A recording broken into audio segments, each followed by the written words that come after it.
So humans, mostly Americans, yeah, Americans, Christians, whatever, everybody. It's not just them though, it's everybody.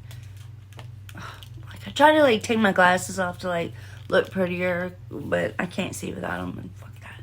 Anyway, everybody suffers from what I cutely coined the rapture problem, which means that I don't care what spectrum of humanity you're on. You're looking for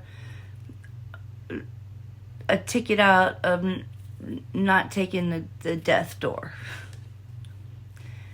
Like there's probably every segment. I don't know this, but I'm sure if I researched it, which I probably should have done before I made this video, but I'm pretty convinced that all segments of humanity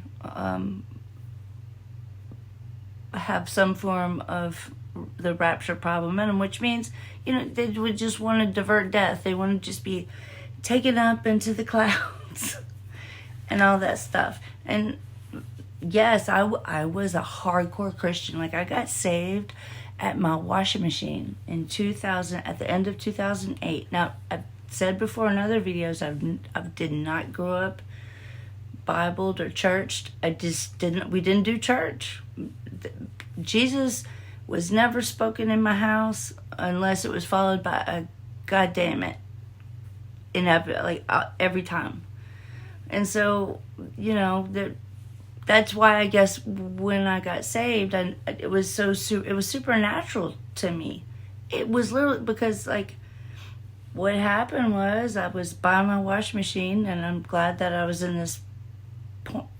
But I guess, thinking about it, it's probably like the time when I found out Kurt Cobain was dead. I remember where I was. People remember they were where. You get what I'm talking about. But within 24 hours, I quit taking the small amount of pain pills that I happened to be addicted to at the time, and I quit. I quit saying bad words. Like, I felt the need to cover them up. I don't know. It was weird, and I started going to church. I even got baptized. Like, I got baptized in a pool of water. Like, which before that, that sounded just absolutely aberrant to me. But yet I did it, and I went to church, and where the thing is, I'm always going to ask a question about everything. And also, when I get into something, and I guess I can blame autism for this, if I get into a thing, I'm going to get into it 150%. So, I had small babies. In fact, I said at the end of 2008, my youngest daughter was born at the end of 2008. And I had 4 small kids at the house. And so I knew I had to get up early anyway, so I would just go ahead and set my alarm for 3 a.m. Not even shitting you. So I'd have time to read the Bible for 2 or 3 hours before they woke up. I learned so much Bible, and I learned more Bible in 6 months that most church people who've been doing church their entire lives have learned in their entire life. That I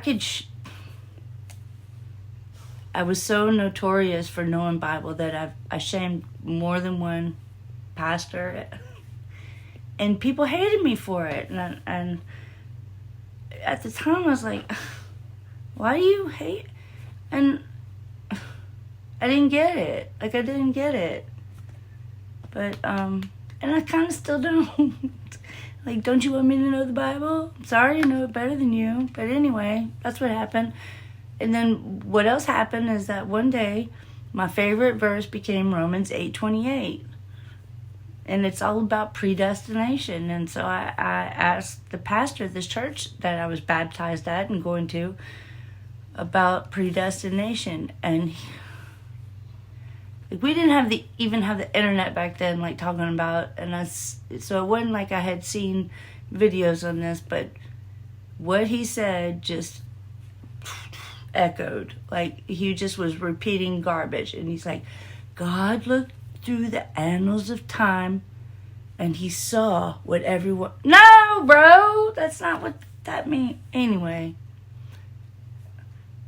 And I guess, I was a 7-point Calvinist. That's what I decided. Anyway, I'm just going off on tangents right now. I'm just saying, human beings don't want to face death. And I totally get that. Like, the fear of death has... oh my God.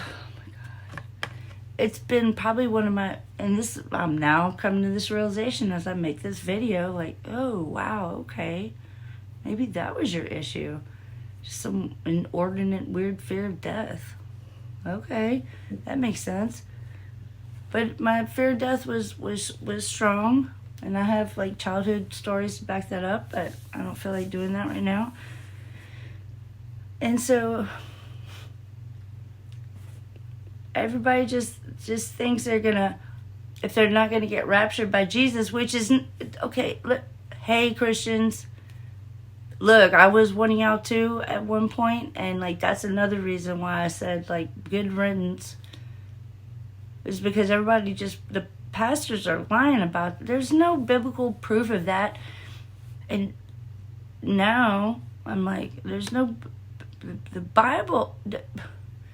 King James wrote 3 satanic Bibles before he commissioned people to write his version of the Bible. I'm just going to end it there.